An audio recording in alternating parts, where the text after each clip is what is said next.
Hi everyone, long time no speak, but that's going to change. I don't really have the time. Work. I'm going to be putting out a lot more videos. Why? Probably because I'm 8,000 points in the negative point-wise. I don't know how that happened, but yeah, I'm in negative. I'm 8,000 points in the hole, so get ready to be seeing a lot of me if you decide to watch any of these videos. Anyways, we're in the 2017 season. I trailed off somewhere in the middle of 2016, and kind of happy I did because you guys wouldn't have wanted to hear how the season ended for me. In case those of you who aren't interested or new to the league or the National League, but I don't give a crap about the American League East. I got my butt spanked by Jimmy, rightfully so. His team crushed me. I mean, he was up like 5 games at most of the season until the final sim. But his team was way better than mine. His team played. I don't mean ratings-wise. I think we were pretty much even talent-wise. But his team played really well. Mine didn't. His run differential was way better than his team actually was. So his PYT record was way better. So he should have crushed me, and ended up he did because last time of the season, my team went 2-8, and so ended up I lost the division by a grand total of. How do you even see that? Oh, okay. I lost. See, I did that wrong. I lost the division by a grand total of 11 games. We were really close to that, although we weren't really, but whatever. That's not as important. What's important is the fact that going into the final sim of the season, I was 1 game up in the wild card. 1 game up over Kansas City. I had been leading or there most of the season. Final sim, go 2-8. Completely F everything up. So, definitely disappointment. My goals heading into last season were to make the playoffs, hopefully win the division, if not win the wild card, and that didn't happen. The reason why my team wasn't there was not because of my hitting. Hitting was like 3rd in the league. Because of my pitching. No one pitched well for me, and that is saying a lot when I had 3 pitchers 90 plus over ratings on all categories, but no one pitched well. I mean, my ace last year, Rob Ward, I gave up so much for him. He went 12-9 with a 3.5 ERA. My 1A, Roy Halladay, in his final season pitched to a 3.7 ERA. So I was expecting a lot from my pitchers. They did not deliver for me. That is definitely the case. Britton, I mean, coming off a year where he went 14-4, 3.04 in 25 starts. He did go 20-9, but he pitched to a 4.13 ERA, so his ERA wasn't good. Pedro Alvarado, who is freaking killing me year after year after year, continued killing me. I mean, pitched to a 4.2 ERA. I mean, I don't know what the hell to do with him. He's the one guy left on my team from that year where I had 11 out of the first 31 picks, but I don't know. He's my number 4 starter though, so could be worse, right? And there was one bright spot on my team last year, and yes, including everybody. Only one guy really pitched way above and beyond what they should, and that was a guy, CC Sabathia. I picked up Sabathia towards the beginning of the season, April 27th, and he was a beast for me. He doesn't have a lot of ratings. He's 35 years old, making only $700K a year.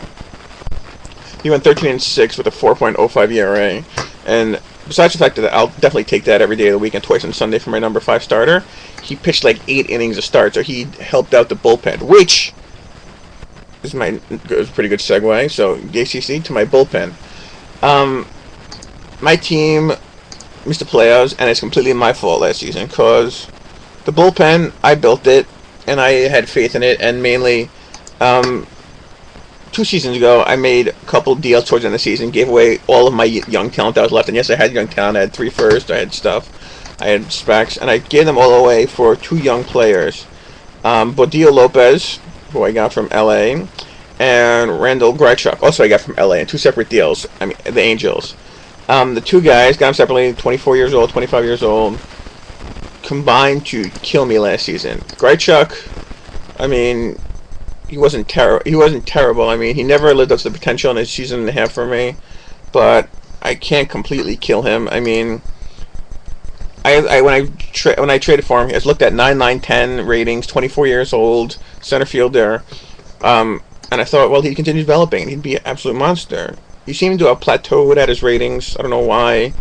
74, 88, 89, which would be pretty good, except he hasn't hit that. Last season he had 240 for me with 15 on base. And even still, I was okay with that, really, because he's the best center fielder in the game. He's the best outfielder in the game. His center field, he's a 10 range, 997 fielding percentage with a 10 arm. He's just about perfect. He's 300ths of a point percentage from being the perfect outfielder. So I figured, I don't care if he doesn't hit that much in center field. You know his ratings, he should, because he'll save my defense. My pitcher's a lot of runs, even though my pitcher's like crappy ERA, so apparently he didn't do that. Should have won probably the Gold Glove. He had no errors the entire season, but he didn't. But he wasn't the big problem. The big problem was the freaking... I don't want to sully myself with saying his name, but Dio Lopez, who's still on my team, by the way. Lopez just turned 26 this past sim. He was 25 years old last season. Just turned 25 at the beginning of the season. I started making my closer with his 6 endurance. 182.91 ratings. 10, 9, 10. Okay, closer, 6 endurance, so you should be able to go like 100 innings, I figure. 100 innings of like 2 ERA. He went out and pitched. He was 9-13, 32 saves, 4.79 ERA, and a 1.61 WHIP.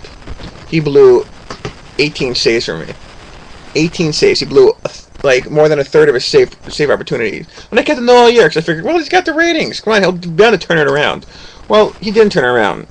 Okay, and I lost the wild card by like 2 games, which is rather annoying. But Dio Lopez single-handedly cost me everything. I mean, I shouldn't have beaten Jimmy, but I definitely should have beaten Sean for the wild card. And I missed the playoffs for the first time since we started competing, which is eminently annoying. It's something I will not repeat. So that's last season. Heading into this year, we're going to make up for what happened last season. We're going to change.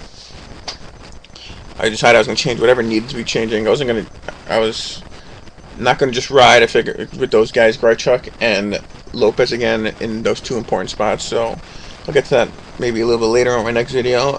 I did make some changes. I made a lot of changes so far because I'm not going to miss the players again. I got to beat Jeremy. Jeremy will beat me. It's one division the past 2 seasons, which is all Jeremy's fault, by the way. That no SE trade single-handedly is the deal that cost me the 2 divisions. And it was a crappy trade at the time. I said at the time, Sergio, whoever the hell he was, Rivera, was not a good trade by Jeremy, the Yankees. I said at the time, and I think that's why I've lost division the past 2 years. But all the credit in the world to Jimmy. Jimmy has put out a wonderful team. Although, as he's talking about in his video today, he's starting to spend all his points on I, which is my domain. I mean, every one of my players has like a 90+ I, but good to see that he's doing that. I have no problem with that. I'll talk about it in my Ailey's preview about more stuff like that. But yeah, so heading into this season, I mean, we've made money in like gobs and gobs and gobs. There's no one in the minor leagues, which is absolutely still fine with me. I don't need minor league players. We're making money. We're not making points, which is why I'm going to start doing these freaking videos. But I decided to throw some money around in free agency, hopefully. I mean, fuck Aaron Sebia wouldn't talk to me, pardon the language. But, or else I would have signed him. But, throwing money around, I'll be willing to trade everything, including the future, which I had none left, but I had picks. And I'll talk about the trades I've made in the next one, but goals for the season, for the coming season, are make the playoffs.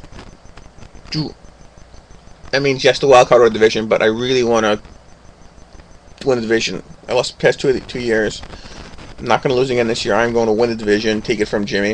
It's going to be eminently tough since his team is awesome, and he is a great GM.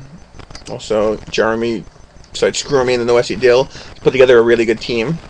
Boston and Toronto, not so much. But with the Yankees being good, I'm going to repeat myself in the next video, but Jeremy being good not only does make the division a little bit harder, and I don't think he's there right this year, maybe next year for the Yankees, but he's going to take more games from me and Jimmy, meaning that it's going to be harder to win the wild card from the 4 teams in the Central. So we'll see what happens, but again, I'm not worried about money. So normally the past 5-6 seasons, my goals have been be financially solvent and compete for the playoffs. Now, fuck the financial solvency. I'll lose money. I don't care. Make the playoffs. That's our only goal for this season. I will mortgage my future to do it. I will have someone murdered to do it. But Baltimore Orioles are going to make the playoffs this coming season. Hopefully in the division. But if not, we will take the wild card. And hopefully try and win another World Series. I mean, if Texas could do it, anyone can. Anyways, thanks for watching, anyone who did. Hopefully you'll be watching the rest, because I'm putting out a lot more videos. Peace, and good luck everyone this season.